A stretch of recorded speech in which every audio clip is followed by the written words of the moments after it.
नमस्कार दोस्तों एंड मेरे फ्रेंड्स, कैसे हो आप सभी? Hope so everyone is safe at your home place, right? So आज आपके लिए एक नया टॉपिक मैं लेके आया हूँ जिसका नाम है ribosomes. In last lecture we discuss about the mitochondria and the chloroplast. आज के इस सेशन में अपन देखते हैं कि राइबोसोम्स क्या होता है। राइबोसोम्स की डिटेल जानकारी मैं आपको दूंगा, जैसे आपने पढ़ा है जब मैं सेल के बारे में पढ़ा रहा था, प्रोकैरियोटिक और यूकैरियोटिक सेल के बारे में। तो उसके इंट्रोडक्शन पार्ट में मैंने आपको समझा के दिया था कि राइबोसोम्स क्या होते हैं और यह कहाँ प्रेजेंट होते हैं। ठीक है, तो देखते हैं अपन, आइए कि राइबोसोम्स क्या होता है।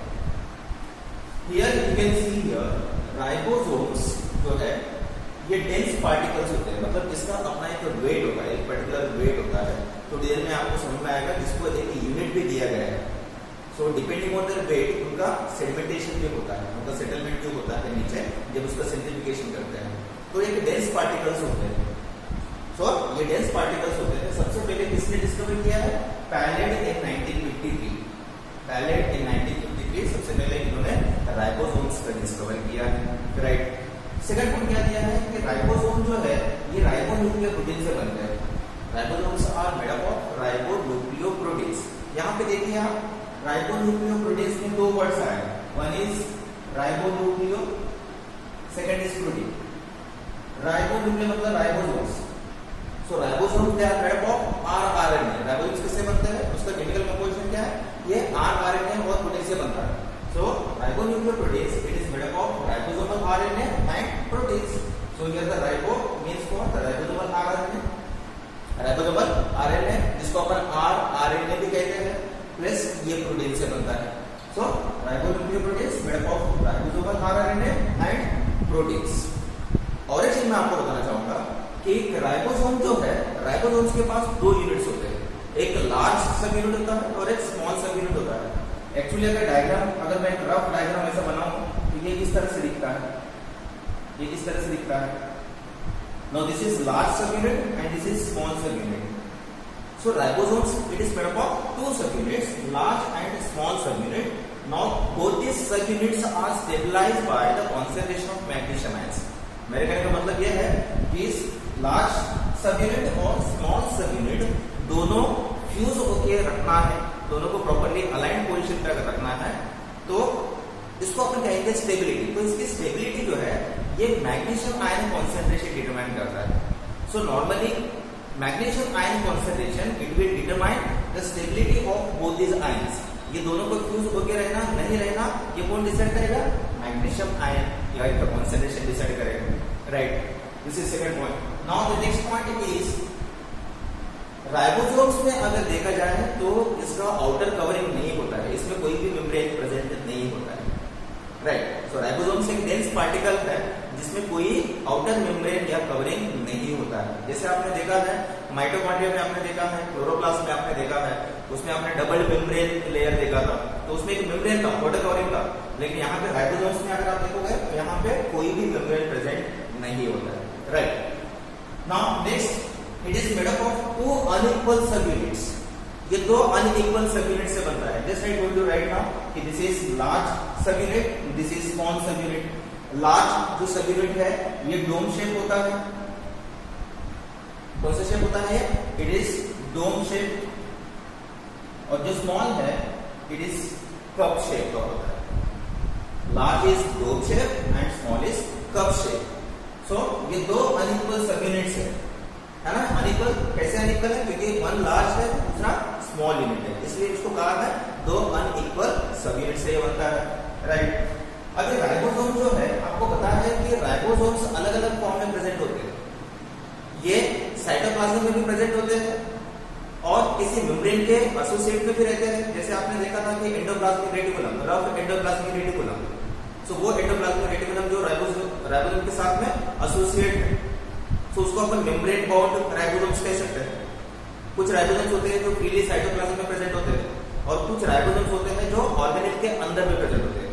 ऑर्गेनेल के अंदर मतलब जैसे कि क्लोरोप्लास्ट, इसके पहले अपन ने पढ़ा था, क्लोरोप्लास्ट के अंदर में आपने कुछ राइबोसोम्स देखे थे। वैसे माइटोकॉन्ड्रिया का स्ट्रक्चर आपने देखा था, माइटोकॉन्ड्रियल मैट्रिक्स में भी आपने कुछ राइबोसोम्स देखे थे। सो यहाँ पे राइबोसोम्स कहाँ पे प्रेजेंट है? उस ऑर्गेनेल के अंदर में। सो depending on the location ribosome जो है ये डिफरेंट टाइप्स के होते हैं। कौन कौन से होते हैं? ये होते हैं साइटोप्लाज्मिक राइबोसोम्स। यहाँ पे राइबोसोम्स कहाँ पे प्रेजेंट होंगे? साइटोप्लाज्म में फ्रीली फ्लोट होंगे, ये फ्रीली तैरते हुए आपको वहां पे दिखाई देंगे, जिसको अपन साइटोप्लाज्मिक राइबोसोम्स कहते हैं। सेकंड मैंने यहाँ पे लिखा है कि membrane bound ribosomes. Membrane bound ribosomes आपको पता है कि for example here is the cell, ये न्यूक्लियस है, न्यूक्लियस में यहाँ पे एंडोप्लाज्मिक रेटिकुलम है, एक रफ डायग्राम यहाँ पे निकाल रहा हूँ, राइट। यहाँ पे आपने देखा होगा कि यहाँ पे कुछ पार्टिकल्स दिखाई देते हैं जिसको अपन राइबोसोम्स कहते हैं। So here the ribosomes united associated with the membrane. जब ये मेम्ब्रेन के एसोसिएट में प्रेजेंट होंगे तो इसको अपन क्या कहेंगे? Membrane bound ribosomes. लेकिन यहाँ पे जो राइबोसोम्स मेम्ब्रेन के साथ में एसोसिएट है वो एक प्रोटीन के तहत, एक प्रोटीन के हेल्प से वो वहां पे बाउंड होते हैं। उस प्रोटीन का नाम क्या है? राइबोफोरेंस। सो राइबोफोरेंस एक प्रोटीन है जिसके मदद से राइबोसोम्स जो है इस मेम्ब्रेन को वो अटैच हुए रहते हैं, उसके एसोसिएशन में रहते हैं, right. So this point you need to be remember. अब ये मेम्ब्रेन बाउंड राइबोसोम्स का मेन काम क्या होता है? Membrane bound ribosomes these are mainly involved in the secretion of the secretory proteins. secretory proteins मतलब आपको पता है कि अभी यहाँ से जो राइबोसोम से प्रोटीन जो निकलेगा किसके पास है? एंडोप्लाज्मिक रेटिकुलम के पास से जो प्रोटीन्स वहां से सीक्रेट होंगे उसको सेक्रेटरी प्रोटीन्स कहेंगे। वो एक वेसिकल के फॉर्म में, बॉन्ड फॉर्म में कहां पे जाएंगे? वो कहां पे जाएंगे? वहां से जाएंगे गोल्जी बॉडीज के पास। गोल्जी बॉडीज क्या करेगा? उसका प्रोसेसिंग करेगा, राइट, उसको मॉडिफिकेशन करेगा, राइट। यहाँ से जो भी प्रोटीन्स और लिपिड्स उसके पास जाएंगे वो गोल्जी बॉडीज उसको मॉडिफाई करेगा, रेक्टिफाई करेगा, देन उसको ग्लाइकोलिपिड्स और ग्लाइकोप्रोटीन में कन्वर्ट करेगा, राइट। सो यहाँ पे जो प्रोटीन्स रिलीज हो रहे हैं और गोल्जी बॉडीज के पास वहां पे जाके जिसका रेक्टिफिकेशन मॉडिफिकेशन हो रहा है, तो इस तरह के प्रोटीन सीक्रेशन को हम कहते हैं सेक्रेटरी प्रोटीन्स। अब ये secretary proteins for example insulin, एक मैंने यहाँ पे नाम लिखा है insulin. What is insulin? Insulin कौन सीक्रेट करता है? पैनक्रियास। पैनक्रियास में जो एसिनाल सेल्स होते हैं, आपको पता है पैनक्रियास में जो एसिनाल सेल्स होते हैं, राइट, उसमें beta cells of islets of Langerhans होता है, आपको पता है। उसमें अल्फा, बीटा और डेल्टा सेल्स होते हैं। तो उसमें जो beta cells of islets of Langerhans होते हैं उस सेल्स के अंदर में ये राइबोसोम्स एक सेक्रेटरी प्रोटीन रिलीज करेगा जिसका नाम है इंसुलिन, राइट। तो इंसुलिन को अपन सेक्रेटरी प्रोटीन में क्लासिफाई कर सकते हैं जो एक मेम्ब्रेन बाउंड राइबोसोमल। समझ में आया आपको? ये हो गया second form of ribosome. First क्या था? जो कि फ्रीली साइटोप्लाज्म में यहाँ पे फ्लोट होता था, जिसको अपन ने कहा है साइटोप्लाज्मिक राइबोसोम। मेम्ब्रेन बाउंड मतलब जो राइबोसोम मेम्ब्रेन के एसोसिएट में रहेगा उसको मेम्ब्रेन बाउंड। एग्जांपल आप इंसुलिन लिख सकते हो, या पैनक्रियास से जो भी डाइजेस्टिव एंजाइम्स से डाइजेस्टिव प्रोटीन्स रिलीज होते हैं वो भी इस मेम्ब्रेन बाउंड राइबोसोम में ही आते हैं। और ये कौन से प्रोटीन के मदद से वहां पे एसोसिएट होते हैं या अटैच होते हैं? That is called ribophorins. The third one is called organellar ribosome. Organellar, the name itself indicates organellar. Organelle मतलब organelles. कौन-कौन से organelles है सेल के अंदर में? जैसे आपको पता है माइटोकॉन्ड्रिया है, एनिमल सेल माइटोकॉन्ड्रिया है, इज इट क्लियर? अगर प्लांट सेल की मैं बात करूंगा तो प्लांट सेल में क्या होगा? क्लोरोप्लास्ट होगा। तो इसके पहले के प्रीवियस सेशन में मैंने आपको बताया था कि माइटोकॉन्ड्रिया और क्लोरोप्लास्ट ये दोनों में किस तरह का राइबोसोम होगा? ऑर्गेनिलर राइबोसोम। मतलब माइटोकॉन्ड्रिया और क्लोरोप्लास्ट के अंदर में अगर आप देखते होंगे तो उसमें राइबोसोम भी प्रेजेंट होता है। 70S राइबोसोम आपने नाम सुना होगा। नाउ ये जो राइबोसोम है ये डिफरेंट टाइप्स का होता है। थोड़ी देर में मैं आपको बताऊंगा कि ये किस तरह का राइबोसोम प्रेजेंट होते हैं, राइट। तो अभी के लिए इतना ध्यान में रखना है। What I am saying is कि जो ऑर्गेनेल्स होते हैं जैसे कि माइटोकॉन्ड्रिया है, क्लोरोप्लास्ट है, इसमें जब राइबोसोम्स प्रेजेंट होंगे उस सेल ऑर्गेनेल के अंदर में जब राइबोसोम्स प्रेजेंट होंगे तो उसको अपन कहेंगे ऑर्गेनिलर राइबोसोम। ऐसे 3 अलग-अलग टाइप के राइबोसोम्स होते हैं, ठीक है। अभी देखते हैं कि सब यूनिट्स। अभी आपको पता है कि राइबोसोम जो है 2 मेजर सब यूनिट से बनता है। एक मैंने आपको बताया कि लार्ज सब यूनिट और एक स्मॉल सब यूनिट। अभी एक क्वेश्चन अराइज यहाँ पे होता है कि जैसे सेल के जो टाइप है वो तो डिफरेंट टाइप्स के सेल्स होते हैं। जैसे एक प्रोकैरियोटिक सेल होता है और एक यूकैरियोटिक सेल होता है। क्या राइबोसोम्स सेम टाइप के राइबोसोम प्रेजेंट होते हैं प्रोकैरियोट्स और यूकैरियोट्स में कि डिफरेंट टाइप्स के होते हैं? The answer to the question is different types के राइबोसोम जो है डिफरेंट सेल्स में प्रेजेंट होते हैं। जैसे यहाँ पे देखिए आप सेल्स जो है मेनली 2 प्रकार के होते हैं। एक होता है प्रोकैरियोटिक जो कि मेनली यूनिसेलुलर है और एक होता है यूकैरियोटिक जो कि मल्टीसेलुलर है। तो प्रोकैरियोटिक सेल में किस तरह का राइबोसोमल यूनिट होता है? It is 70S ribosomal unit. Now prokaryotes में 70S कौन कौन से सब यूनिट से बनता है? Large sub unit is 50s and small sub unit is 30s। Large जो है 70 और स्मॉल जो है 30s, ये दोनों सब यूनिट्स मिलकर बनता है 70s। Is it clear? और 80s जो है, 80s जो कि यूकैरियोटिक सेल में प्रेजेंट होता है, इसमें मेजर सब यूनिट 60s रहता है, मतलब लार्ज सब यूनिट 60s रहता है और स्मॉल सब यूनिट 40s रहता है, 40s रहता है। तो समझ में आया? प्रोकैरियोटिक में 70s जो कि 50 और 30 से बनता है, यूकैरियोटिक में 80s जो कि 60 और 40 से बनता है। This is clear. Now next point, next point क्या दिया है देखो यहाँ पे, जो लार्ज सब यूनिट है प्रोकैरियोटिक सेल का, जो 70s उसका जो लार्ज सब यूनिट है, ये किस से बनता है? इसमें क्या रहता है? 50s सब यूनिट में मेनली इसके पास 34 प्रोटीन्स होते हैं। How many proteins? Total 34 proteins होते हैं इसके पास। इस 50s राइबोसोमल सब यूनिट के पास टोटल 34 प्रोटीन्स होते हैं, right? Then 23s ribosomal rRNA होता है और 5s राइबोसोमल rRNA होता है। इसे क्या? सो जो 50s सब यूनिट है उसका कंपोजिशन है ये, इसमें 23s rRNA भी प्रेजेंट होता है और 5s rRNA होता है, और इस 50s सब यूनिट के पास टोटल कितने प्रोटीन्स होते हैं? ये टोटल 34 प्रोटीन्स होते हैं इसके पास। वैसे स्मॉल सब यूनिट क्या है? इसमें 30s है। अभी इस 30s सब यूनिट के पास कितने प्रोटीन्स होते हैं? 21 प्रोटीन्स। ये आपको ध्यान में रखना है, राइट? इसके पास 21 प्रोटीन्स, 50 के पास 34 प्रोटीन्स, 30 के पास 21 प्रोटीन्स। अब ये 21 प्रोटीन्स के साथ में यहाँ पे क्या है? इसके पास है 16s राइबोसोमल rRNA होता है। इसी क्लियर? समझ में आया आपको? 50s के पास क्या क्या है? 23 और 5s राइबोसोमल RNA होता है, और 30s के पास कौन सा rRNA है? 16 राइबोसोमल rRNA होता है, राइट? वैसे अगर यूकैरियोटिक की मैं बात करूंगा तो यूकैरियोटिक का जो 80s टाइप है उसके पास दो सब यूनिट्स है, large and small unit. Large unit जो है इसका 60s है। 60s के पास कितने प्रोटीन्स है? 50 proteins. How many proteins are there? 60 के पास 50 प्रोटीन्स है। और राइबोसोमल RNA कौन कौन से है? 28s, 5.8s and 5s ribosomal rRNA। ये डिफरेंट टाइप्स के राइबोसोमल rRNA इस 60s सब यूनिट के पास होते हैं। वैसे अगर 40s जो कि स्मॉल यूनिट है यूकैरियोटिक सेल का, 80s टाइप का, अभी स्मॉल यूनिट के पास कितने प्रोटीन्स है? टोटल 30 प्रोटीन्स है, 30 प्रोटीन्स है। और कौन सा राइबोसोमल rRNA है? इसके पास 18s राइबोसोमल rRNA। सो ये जो चार्ट है ये आपको ध्यान में रखना है। Is it clear? अभी यहाँ पे मैंने जो S लिखा है, S है। So for every unit of sub unit I have written S। S क्या होता है? इसका मतलब होता है sedimentation coefficient. What it is sedimentation coefficient. Sedimentation coefficient जो है इसको स्वेडबर्ग यूनिट में मेजर किया जाता है। सेडिमेंटेशन कोएफिशिएंट जो है उसको स्वेडबर्ग यूनिट में मेजर किया जाता है। S का मतलब ही होता है सेडिमेंटेशन कोएफिशिएंट या Svedberg unit. This S is sedimentation coefficient और Svedberg unit. Now what is S indicates? S क्या मेजर करता है? ये रेट ऑफ सेडिमेंटेशन मेजर करता है। अब ये रेट ऑफ सेडिमेंटेशन क्या है?